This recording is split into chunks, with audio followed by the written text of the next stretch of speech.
Hello YouTube, it's Dominoid here, back again with another unboxing video, and this time we will be taking a look at a few Sonic the Hedgehog items.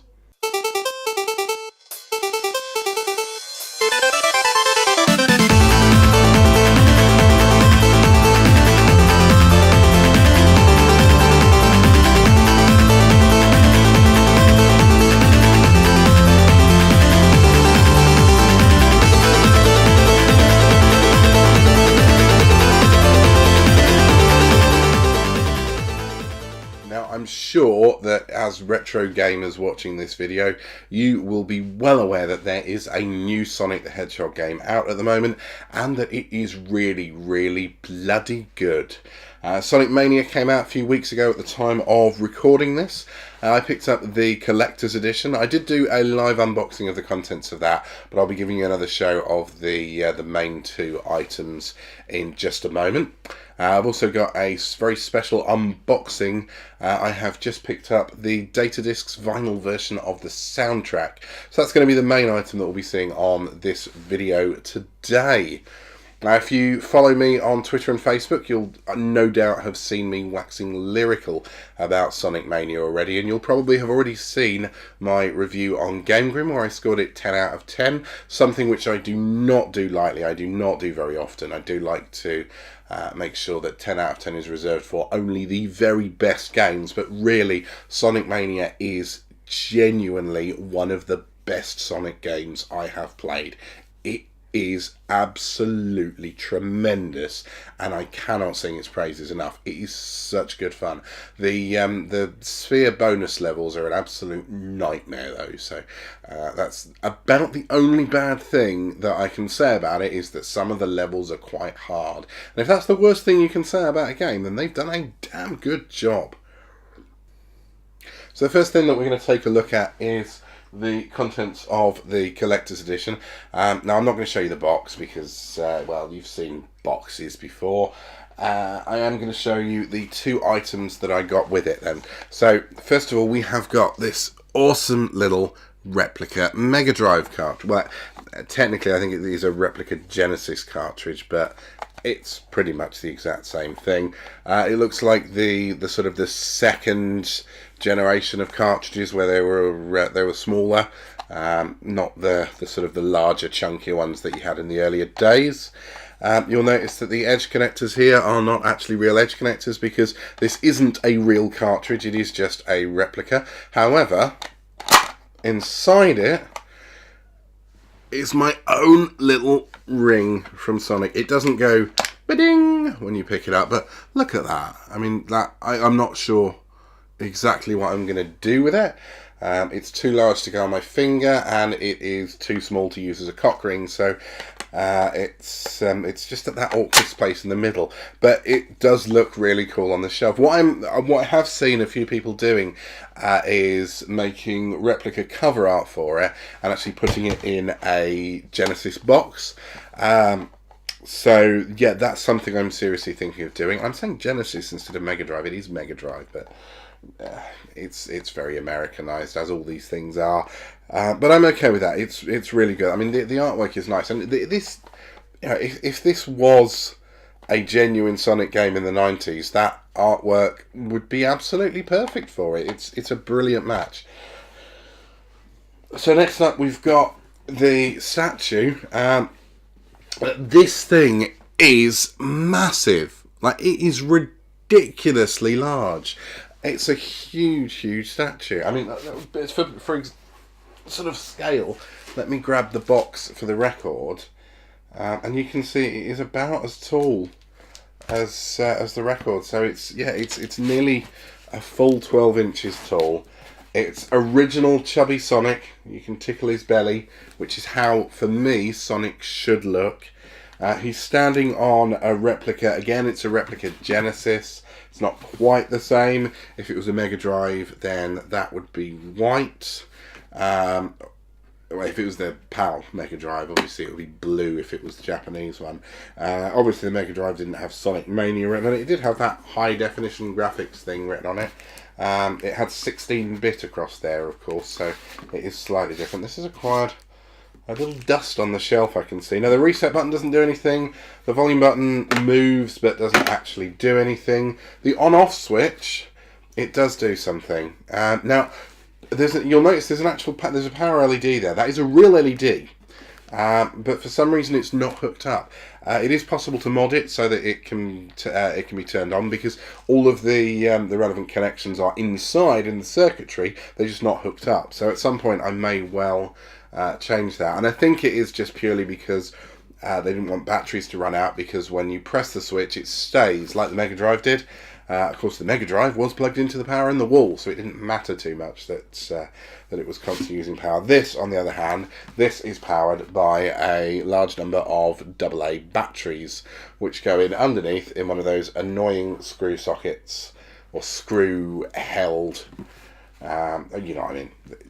Yeah, I need a screwdriver to get through the battery compartment. It's annoying. Anyway. Shall we see what it does when I press the switch? Like you haven't seen this 100 times from other unboxings already.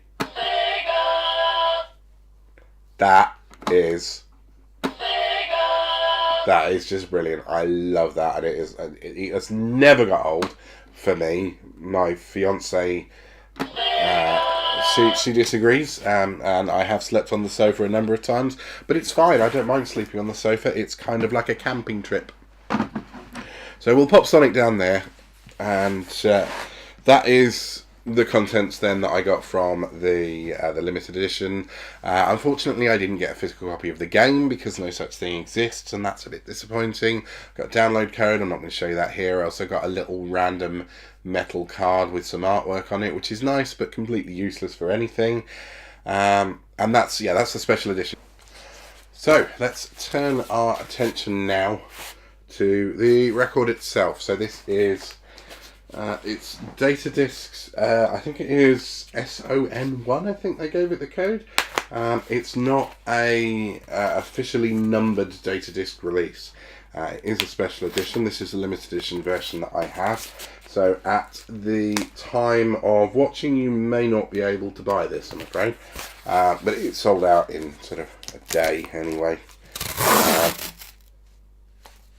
I think anyway, they normally do. They're normally pretty sold out. But either way, data discs do a brilliant job. If you don't already know their stuff, they do video game soundtracks on vinyl, specifically Sega video game soundtracks. They've done some of the best ones already. They've done Outrun, they've done Golden Axe, they've done Streets of Rage 1 and 2, Revenge of Shinobi. There's been some absolutely killer soundtracks. I've got a few of them.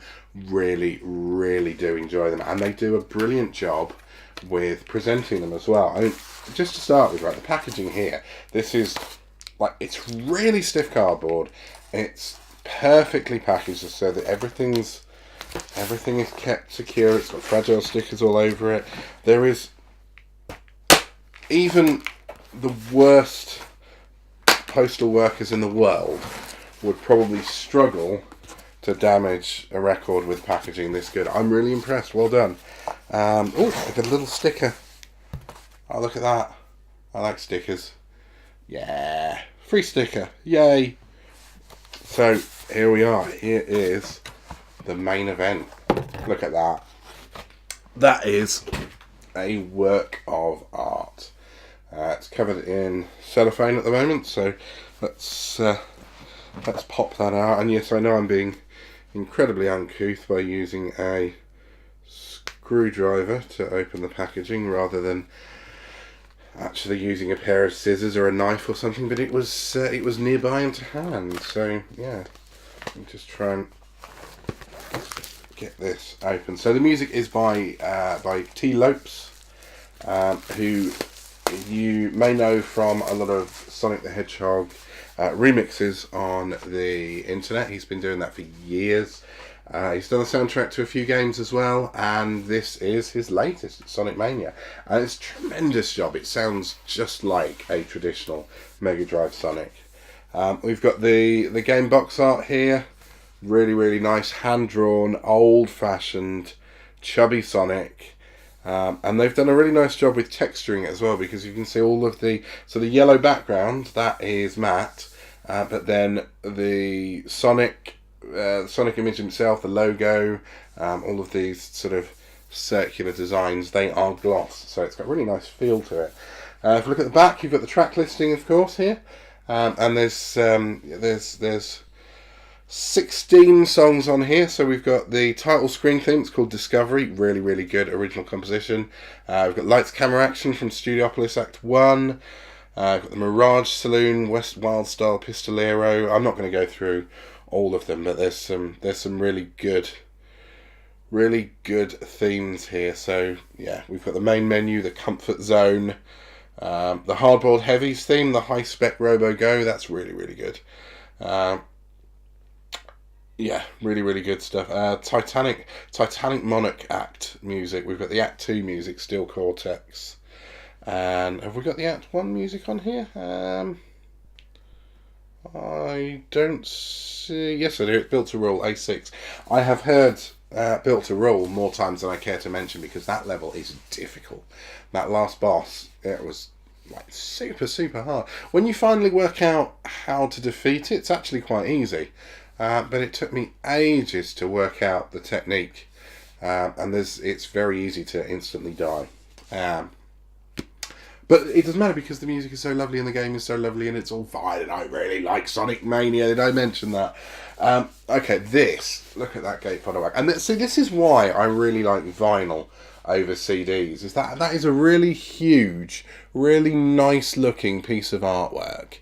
And you just don't get that with CDs. You certainly don't get it with digital downloads.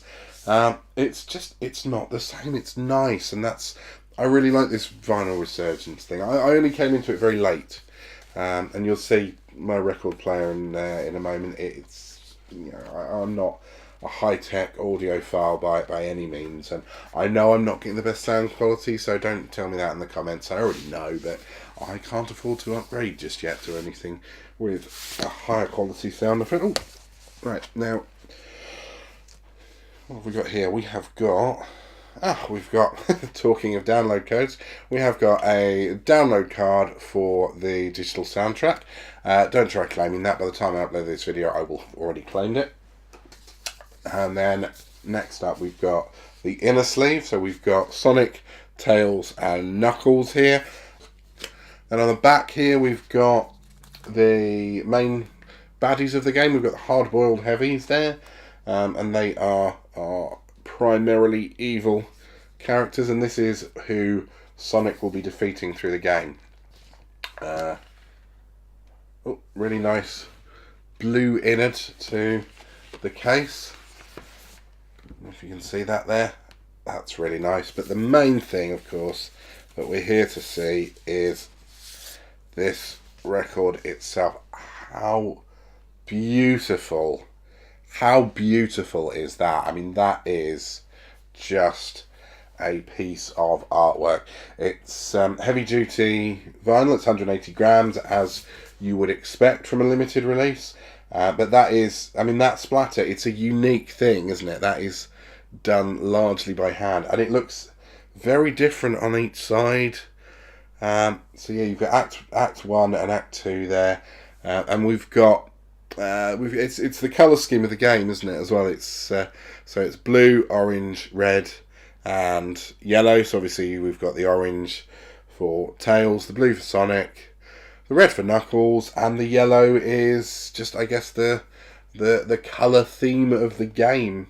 Or maybe it just represents rings, but everything Sonic Mania seems to be largely yellow in nature. Yeah, I'm really, really pleased with this. This is a beautiful little record. So what I'm going to do, I'm going to film a few quick shots of this in action for you, so you can see how it looks when spinning, because these splatter records, I really like how they look when they're spinning.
So yes, that was the Sonic Mania soundtrack.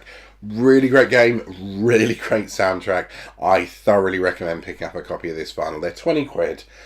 So it's about what you generally will pay for a record nowadays, and it's absolutely thoroughly worth it. It's a beautiful, well put together package. Customer services from Data Discs has been exemplary all the way through. They ship when they say they're going to ship. Everything is sent tracked, so there's no way of losing it. It's really well packaged. I cannot praise Data Discs enough. They are a really good company, and that is a great little soundtrack. So if you're a fan of Sonic, especially of Sonic Mania, but just of Sonic in general, you owe it to yourself to get yourself a copy of that disc. I also see from their Twitter that they have 2 other soundtracks currently in pre-production. They've got some test pressings in. They haven't told us what those soundtracks are going to be, but they have said that they won't be released until they've fulfilled all of the pre-orders of the ones that people are currently still waiting for, because they had a lot of pre-orders of Sonic, and I think there's a few people waiting for the Shadow of the Beast, I want to say. No, it wasn't Shadow of the Beast, it was Altered Beast.